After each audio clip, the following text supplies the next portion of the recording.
Do do do do do do do do do do. What the? Did someone say Jurassic Park? No, Steve. Oh. Hello, everyone, and welcome to another episode of Fun Finds in Jurassic Park. On today's episode, we're going to be learning about velociraptors, including a little clip from another popular Jurassic Park YouTuber, another scene that I can't remember off the top of my head, and a 3-in-1 scene in which a short scene happens and 3 things are wrong according to the goofs on IMDb. All of the goofs here are from IMDb, so let's find out if they're fact or fiction. Up first, during the electric fence climbing scene, you can clearly see a point where it's just a section of fence, so Dr. Grant and the kids should have easily been able to walk around it, but I don't think they meant for us to see that.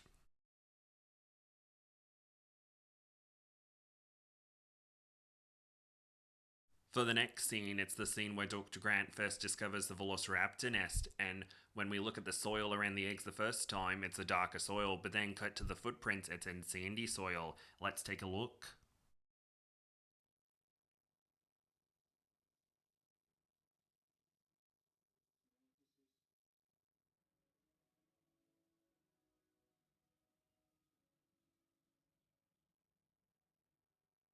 Next, I'm going to turn everyone's attention to part of a YouTube clip from Clayton Fioridi's page. I don't know if I pronounced his last name correctly. I'm sorry if I did not. But he is a popular Jurassic Park YouTuber, and he had a video discussing the velociraptors of Jurassic Park, and he also found out the fate of the baby velociraptors that hatched from the eggs that Grant and the kids found. Let's take a look. The evidence that reveals this information to fans can be found on the Canon website called the Dinosaur Protection Group, where it's shown that Dr. Henry Wu and a team of InGen workers went back to the island in 1994. And it's here where they found out that the animals had been breeding on Nublar. Now, unfortunately, every ounce of legitimate evidence that we have so far in the Jurassic Park canon tells us that these infant animals did not last long in the wild. In fact, during that 1994 expedition, Dr. Wu and his team were only able to tell that the dinosaurs had been breeding because they'd found several carcasses of young raptors that sadly did not survive. Curiously, while doing their tallies on which animals lived and which animals died off on the island, the raptor population isn't actually listed at 0. Instead, Jurassic Park's survey team marked the animal's population down as unknown.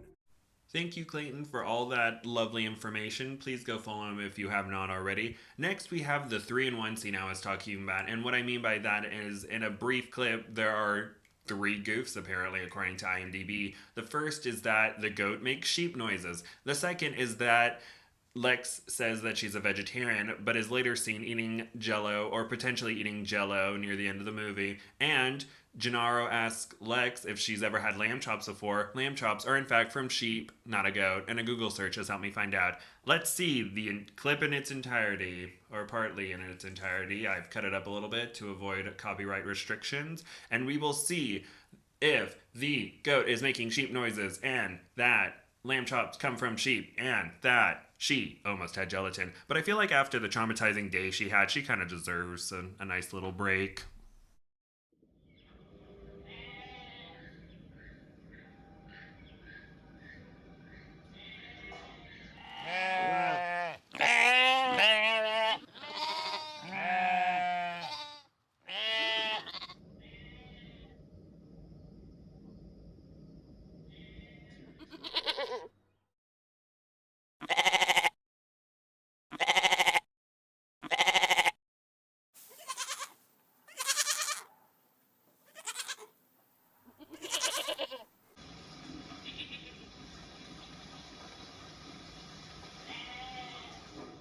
What's the matter, kid?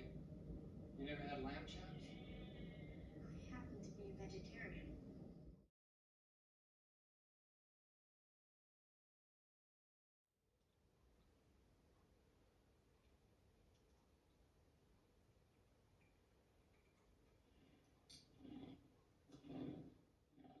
And here we are at the end of another Fun Finds in Jurassic Park video. I hope you enjoyed. Please like, comment nice things, and subscribe. I would really appreciate all 3 of those things. But if you don't want to do all 3 of those things, that's fine.